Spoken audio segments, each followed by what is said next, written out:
Magandang umaga po sa ating lahat. Narito ang ating weather update para sa araw ng Martes, April 29, 2025. Meron tayong binabantayan na low pressure area dito sa loob ng ating Philippine Area of Responsibility. Kaninang 3 a.m. huli itong namataan sa line 695 kilometers east ng Davao City. Sa ngayon, nananatili na mababa yung tsansa na maging isang ganap na bagyo itong low pressure area natin within the next 24 hours. Pero hindi po natin inaalis ang posibilidad na maging ganap na bagyo po ito within the next days. Pero regardless po kung magiging bagyo po ito or magsistay siya bilang low pressure area, inaasahan po natin magdadala ito ng mga kalat-kalat na pag-ulan lalo na dito sa Mindanao, Visayas at possible din po maabot din ang Bicol region sa mga susunod na araw po. So iba yung pag-iingat lang din po para sa mga kababayan po natin. Samantala, ito pong low pressure area natin ay nakapaloob dito sa Intertropical Convergence Zone or ITCZ na nakakaapekto dito sa may Mindanao pati na rin dito sa may Palawan. Meron pa rin naman tayong easterlies or yung mainit at maalinsangan na hangin na nanggagaling sa dagat Pasipiko na umiiral dito sa malaking bahagi ng ating bansa. Ito po yung nagdadala sa atin na mainit at maalinsangan na panahon. Para naman sa magiging panahon natin ngayong araw dito sa Luzon, kung makikita natin, maaliwalas na panahon naman ng ating aasahan. Pero asahan din po natin yung init at alinsangan lalo na sa tanghali hanggang hapon.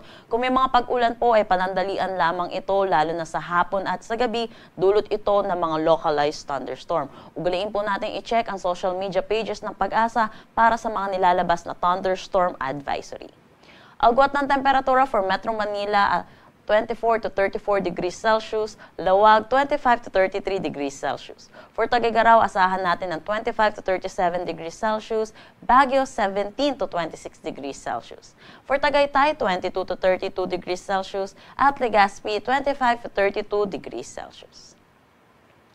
Para naman dito sa may Caraga at Davao region, dulot na itong trough ng low pressure area, makakaranas sila ng maulap na papawiri na may mga kalat-kalat na pag-ulan. At dahil nga po itong low pressure area, embedded dito sa Intertropical Convergence Zone na nakakaapekto dito sa may Mindanao at Palawan, inaasahan po natin yung nalalabing bahagi ng Mindanao, pati na rin ditong Palawan po natin, inaasahan natin yung mga pag-ulan po, dulot ito ng Intertropical Convergence Zone. Agwat ng temperatura for Calayan Islands at Puerto Princesa, 25 to 32 degrees Celsius, Zamboanga, 25 to 32 degrees Celsius, Cagayan de Oro, 25 to 32 degrees Celsius. For Davao, asahan natin ang 25 to 33 degrees Celsius. Para naman sa Visayas, kung makikita natin, maaliwalas din ang panahon ng kanilang aasahan, pero asahan po natin magiging mainit pa rin po ang kanilang panahon. Asahan din po natin mataas ang tsansa ng mga localized thunderstorm, lalo na sa hapon at sa gabi. Agwat ng temperatura for Iloilo, 26 to 33 degrees Celsius, Cebu, 28 to 32 degrees Celsius, at Tacloban, 25 to 32 degrees Celsius. Para naman sa ating heat index ngayong araw, inaasahan po natin sa Metro Manila, 41 to 44 degrees Celsius. Itong 44 degrees Celsius, possible po ito sa Minaiya, Pasay City at danger level po ito. Inaasahan din po natin yung 45 degrees Celsius or yung pinakamataas natin possible na maitala ngayong araw. Dito po ito sa Misangli Point, Cavite City, Cavite. Para sa karagdagang impormasyon sa ating heat index, ugaliin na lang din po natin i-check ang Pag-asa website. Wala naman tayong nakataas na anumang gale warning sa anumang seaboards ng ating bansa. Ang sunrise mamaya ay 5:35 a.m. at ang sunset mamaya ay 6:13 p.m. Para sa karagdagang impormasyon, bisitahin ang aming mga social media pages at ang aming website pag-asa.dost.gov.ph. At yan po muna ang latest dito sa Pag-asa Weather Forecasting Center. Chanel Dominguez po at magandang umaga.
Magandang umaga po sa ating lahat. Narito ang ating weather update para sa araw ng Martes, April 29, 2025. Meron tayong binabantayan na low pressure area dito sa loob ng ating Philippine Area of Responsibility. Kaninang 3 a.m. huli itong namataan sa line 695 kilometers east ng Davao City. Sa ngayon, nananatili na mababa yung tsansa na maging isang ganap na bagyo itong low pressure area natin within the next 24 hours. Pero hindi po natin inaalis ang posibilidad na maging ganap na bagyo po ito within the next days. Pero regardless po kung magiging bagyo po ito or magsistay siya bilang low pressure area, inaasahan po natin magdadala ito ng mga kalat-kalat na pag-ulan lalo na dito sa Mindanao, Visayas at possible din po maabot din ang Bicol region sa mga susunod na araw po. So iba yung pag-iingat lang din po para sa mga kababayan po natin. Samantala, ito pong low pressure area natin ay nakapaloob dito sa Intertropical Convergence Zone or ITCZ na nakakaapekto dito sa may Mindanao pati na rin dito sa may Palawan. Meron pa rin naman tayong easterlies or yung mainit at maalinsangan na hangin na nanggagaling sa dagat Pasipiko na umiiral dito sa malaking bahagi ng ating bansa. Ito po yung nagdadala sa atin na mainit at maalinsangan na panahon. Para naman sa magiging panahon natin ngayong araw dito sa Luzon, kung makikita natin, maaliwalas na panahon naman ng ating aasahan. Pero asahan din po natin yung init at alinsangan lalo na sa tanghali hanggang hapon. Kung may mga pag-ulan po ay panandalian lamang ito lalo na sa hapon at sa gabi, dulot ito ng mga localized thunderstorm. Ugaliin po natin i-check ang social media pages ng Pag-asa para sa mga nilalabas na thunderstorm advisory.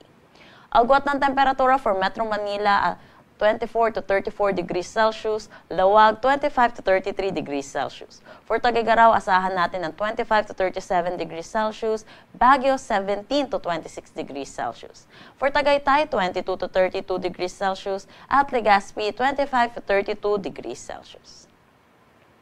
Para naman dito sa may Caraga at Davao region, dulot na itong trough ng low pressure area, makakaranas sila ng maulap na papawiri na may mga kalat-kalat na pag-ulan. At dahil nga po itong low pressure area, embedded dito sa Intertropical Convergence Zone na nakakaapekto dito sa may Mindanao at Palawan, inaasahan po natin yung nalalabing bahagi ng Mindanao, pati na rin ditong Palawan po natin, inaasahan natin yung mga pag-ulan po, dulot ito ng Intertropical Convergence Zone. Agwat ng temperatura for Calayan Islands at Puerto Princesa, 25 to 32 degrees Celsius, Zamboanga, 25 to 32 degrees Celsius, Cagayan de Oro, 25 to 32 degrees Celsius. For Davao, asahan natin ang 25 to 33 degrees Celsius. Para naman sa Visayas, kung makikita natin, maaliwalas din ang panahon ng kanilang aasahan, pero asahan po natin magiging mainit pa rin po ang kanilang panahon. Asahan din po natin mataas ang tsansa ng mga localized thunderstorm, lalo na sa hapon at sa gabi. Agwat ng temperatura for Iloilo, 26 to 33 degrees Celsius, Cebu, 28 to 32 degrees Celsius, at Tacloban, 25 to 32 degrees Celsius. Para naman sa ating heat index ngayong araw, inaasahan po natin sa Metro Manila, 41 to 44 degrees Celsius. Itong 44 degrees Celsius, possible po ito sa Minaiya, Pasay City at danger level po ito. Inaasahan din po natin yung 45 degrees Celsius or yung pinakamataas natin possible na maitala ngayong araw. Dito po ito sa Misangli Point, Cavite City, Cavite. Para sa karagdagang impormasyon sa ating heat index, ugaliin na lang din po natin i-check ang Pag-asa website. Wala naman tayong nakataas na anumang gale warning sa anumang seaboards ng ating bansa. Ang sunrise mamaya ay 5:35 a.m. at ang sunset mamaya ay 6:13 p.m. Para sa karagdagang impormasyon, bisitahin ang aming mga social media pages at ang aming website pag-asa.dost.gov.ph. At yan po muna ang latest dito sa Pag-asa Weather Forecasting Center. Chanel Dominguez po at magandang umaga.